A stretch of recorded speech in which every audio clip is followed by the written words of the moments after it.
Recently, Shigeru Miyamoto, a guy who's been with Nintendo since the late 70s as a video game designer and a producer, he had did an interview and pretty much he was asked as to why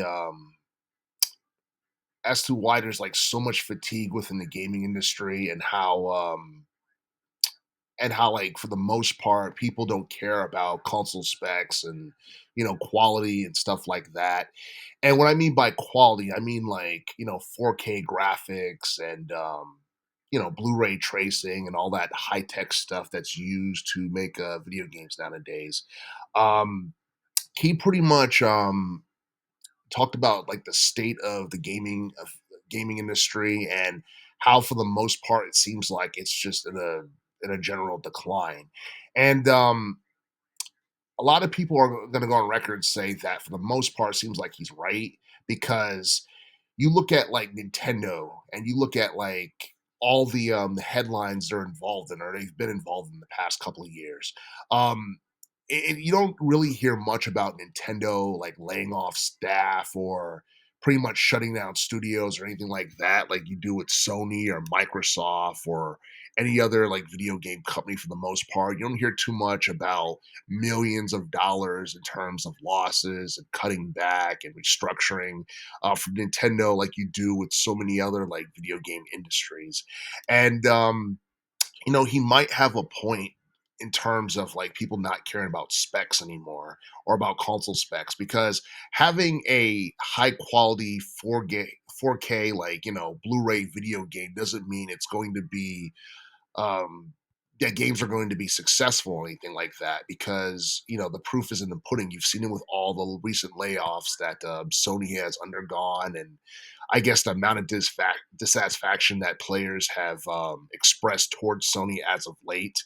um Honestly, like, you look at Nintendo, you look at Xbox, you look at PlayStation. Out of the 3, Nintendo normally has, like, lower graphical specs than its competitors do, and for the most part, they do great in terms of overall sales. Not only that, you look at all, like, the first party IPs like Mario and Zelda, Donkey Kong, they're still top sellers to this, like, day and age, and for the most part, they're still huge attractions. You look at, like, a lot of, like, IPs that came out like during the 2000s or the teens or anything like that.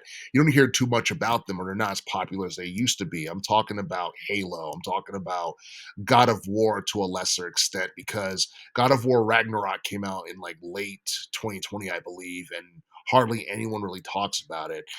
You talk about Call of Duty, that's just been in a massive decline as of late, has lost millions of dollars because for the most part, all Activision could do is give you better graphics and I guess, a little bit of AI slop, but it doesn't seem like that's going to be the case with their upcoming game. But yeah, for the most part, it seems like, you know, like there's definitely this big issue within the gaming industry where too much money is being spent on graphical specs opposed to, I guess, making better quality games. I think Nintendo, for the most part, the reason why a lot of their IPs have managed to stand the test of time is because they make new games, whether it be Mario, whether it be Zelda, or like any of the older IPs.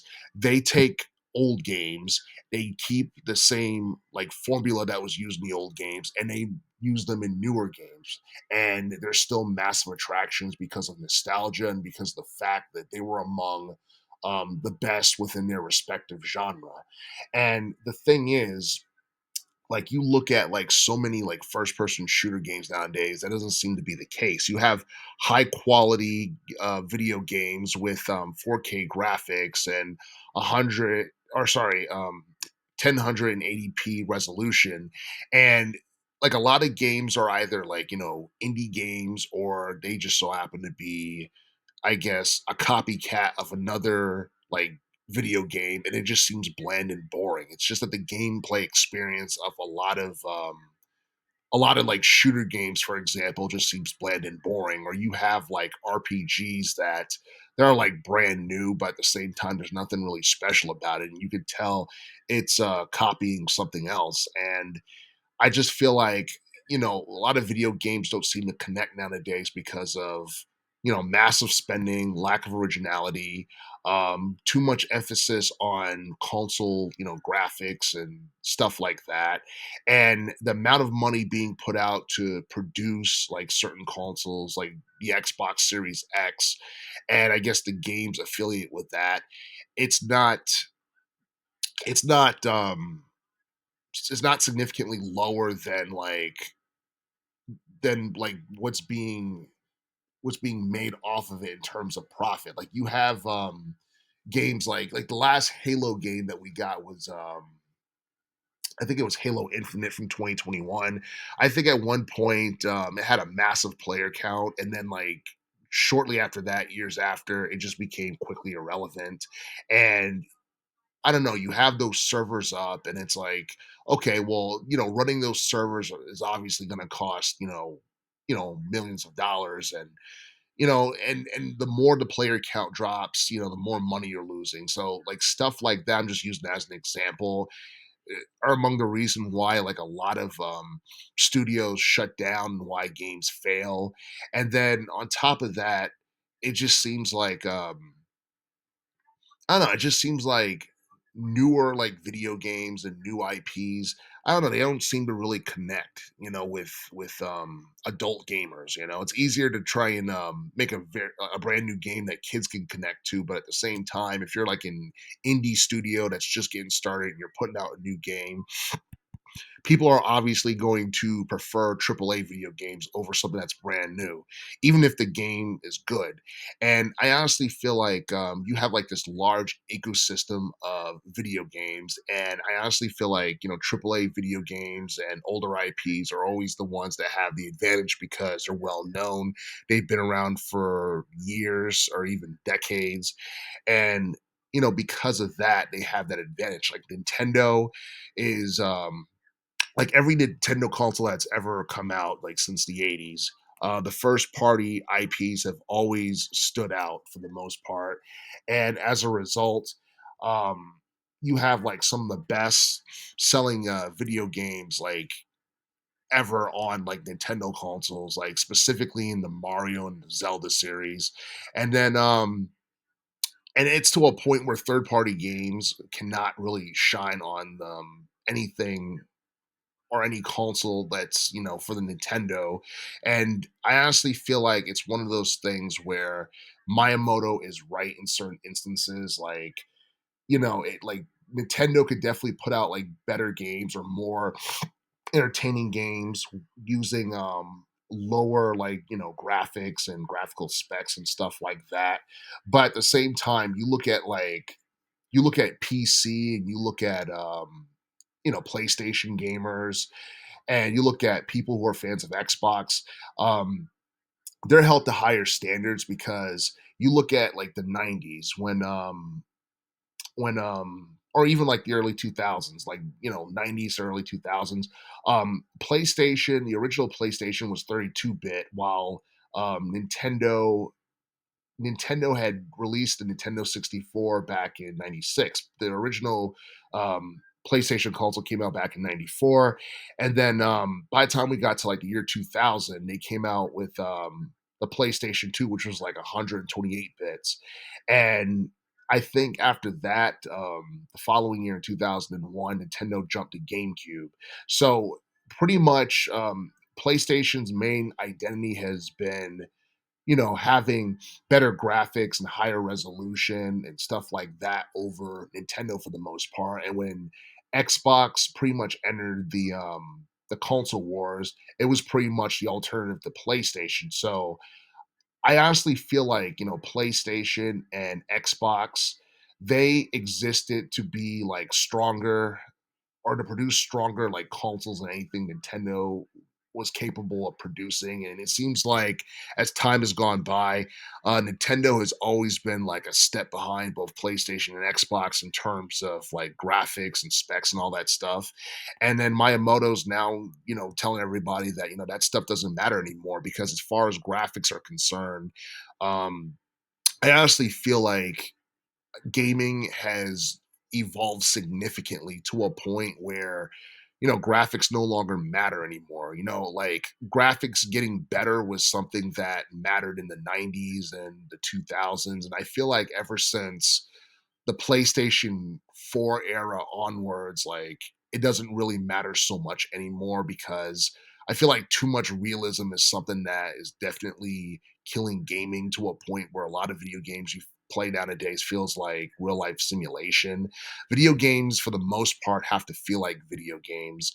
And for the most part, it doesn't seem like that's the case anymore. A lot of games that you get on like PS5 or PC or Xbox, a lot of people feel like they're either cash grabs or they're just riddled with microtransactions because I guess the developers want to make as much money as they can. And I think that's another issue. I honestly feel like the gaming industry is more um, it's more about, it's always been about profit, but nowadays it's all about quick cash grabs for the most part. So nowadays, when you see a big game come out and it tanks, you hear news about the developer pretty much laying off half of his staff or a certain percentage of his staff, and then they're restructuring the company. And I don't know, this is a trend that I've noticed has been occurring for the past couple of years, and I feel like it's something that is only going to get worse. But but yeah, things aren't really looking too good for like PlayStation right now because a lot of people are thinking of boycotting the PS6 if Sony really decides to end creating physical media. We have no idea what's going on with Xbox or what the plan is. It seems like they're going to shift more towards cloud-based gaming and PC. Even though we're supposed to be getting a new Xbox console in 2027, a lot of people, including myself, are crossing our fingers and hoping that that does not get canceled. But yeah, I honestly feel like Miyamoto, for the most part, is not wrong about the gaming industry because I honestly feel like emphasis on 4K graphics and stuff like that is something that is just completely unnecessary. It's very costly. I'm not saying they should go back to like, PlayStation 2 graphics or anything like that, but I honestly feel like at one point gaming was perfect, like during the PS3, Xbox 360 era, where video games felt like video games. The lightning of the game looked impressive. Um, I honestly feel like that was like really like the last normal or decent time period like gaming wise in terms of like experience because a lot of people say they love the Xbox 360 and it's probably Microsoft's best console depending on who you ask. Same could be said for the PlayStation 3 even though the PS4 sold more.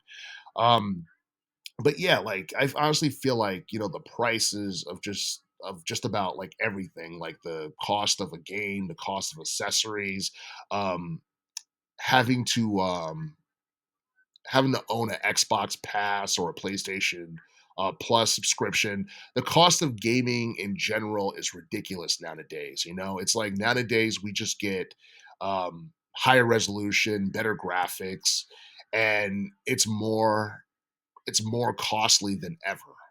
And I honestly feel like gamers are getting sick of this trend, and they're sick of the fact that I guess, a lot of gaming companies have given up on consumer satisfaction for the most part.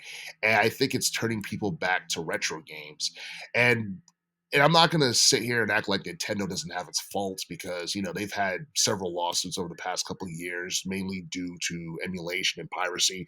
If anything, they're just overprotective with their IP. I don't think it's one of those things where they're just trying to like flat out steal from gamers like other developers are doing, and they're not trying to monopolize anything like what Sony has been accused of.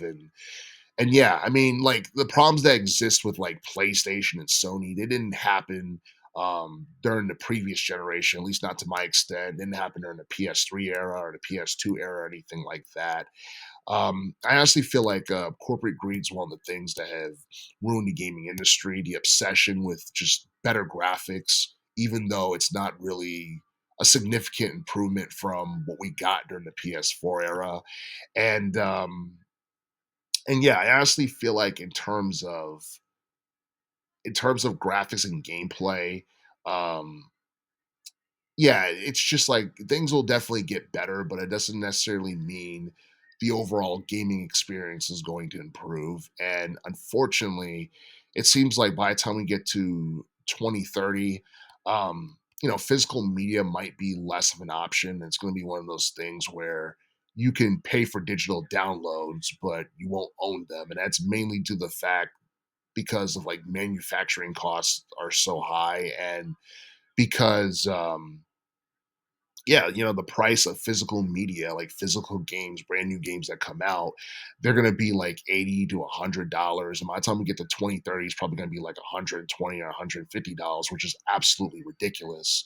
So yeah, as of right now, um, things look better for Nintendo than they do for PlayStation and even Xbox. But I'm not exactly sure how long this trend's going to last. And yeah, I honestly hope things are going to get better, as we get closer to 2030, but I wouldn't hold my breath or anything about that.